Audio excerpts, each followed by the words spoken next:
আপনার নামটা বলুন। গৌরাঙ্গ ব্যানার্জি। আপনি এই সম্বন্ধে কি জানেন? আমি অবসরপ্রাপ্ত একজন সরকারি কর্মচারী। আমি যতটুকু আমার 72 বছর বয়স, আমি যেটুকু থিসিস বই পড়ে জেনেছি বা বই পড়ে জানি বা মহারাজদের পুরনো লোকের মুখ থেকে শুনেছি যেগুলো, সেগুলোই বলছি। এখানে মহাপ্রভু তিন রাত এসেছিলেন। এইটা নিয়ে ডক্টরেট পেয়েছেন জগদীশচন্দ্র মণ্ডল, গোপালপুর স্কুলের মাস্টারমশাই। উনির নাম চৈতন্য বলে বইটার নাম। আর গৃহপাতকীর জীবনের সদ্গুরু লীলা, এটা হরিদাস বসুর লেখা। এই বইতে সব উল্লেখ করা আছে। এখানে মহাপ্রভু যখন এসেছিলেন, মহাপ্রভু 3 দিন 3 রাত ছিলেন। যখন হরিদাসকে সঙ্গে নিয়ে উনি নীলাচলে গেছিলেন, সেই জন্য এখানে বিগ্রহ, আমি মহাপ্রভুর বিগ্রহ রেখেছি। গৌরাঙ্গ মহাপ্রভুর বিগ্রহ আমি সামনে রেখেছি।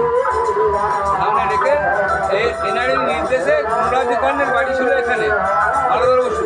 পরবর্তী গুণরাজ খান হয়েছিল। গুণরাজ খানের বাড়ি আমাদের কুড়ি নামে পোটরডড়ি যেত। ওই গুণরাজ খান বলেছিল যে আমি বৃদ্ধ বয়সে পুরীতে কী করে আসবো, মহাপ্রভুকে বলেছিলেন। মহাপ্রভু বললো তোমার জন্য বিগ্রহ তৈরি হবে জগন্নাথ। সেই জগন্নাথের বিগ্রহ এটা মহাপ্রভুর আমলে, মহাপ্রভুর নির্দেশেই এই জগন্নাথের বিগ্রহ। পরবর্তীকালে এখানে ত্রিগোন্দনাথ মিত্রের হাতে বসু ফ্যামিলিরা তখন চলে গেল বাইরে বাইরে, কলকাতা, বর্ধমান, উকিল বড় বড় ফ্যামিলি, আমার বোলপুরে আছে, কলকাতায় আছে, চলে গেছে। তখন এক ব্রাহ্মণকে দিয়ে গেছিলেন, সুধীর বেরিয়ার করে একটা ব্রাহ্মণকে দিয়ে গেলেন। 16 বিঘে জমি দিয়ে গেছিলো। সেই জমি থেকে আয় নিয়ে ওই শিবানী আর জগন্নাথকে সেবা করবে। শিবানী আর জগন্নাথের সেবা করবে, আর এই রথের মেলাতে এই ভক্তদের প্রসাদ পাওয়াবে।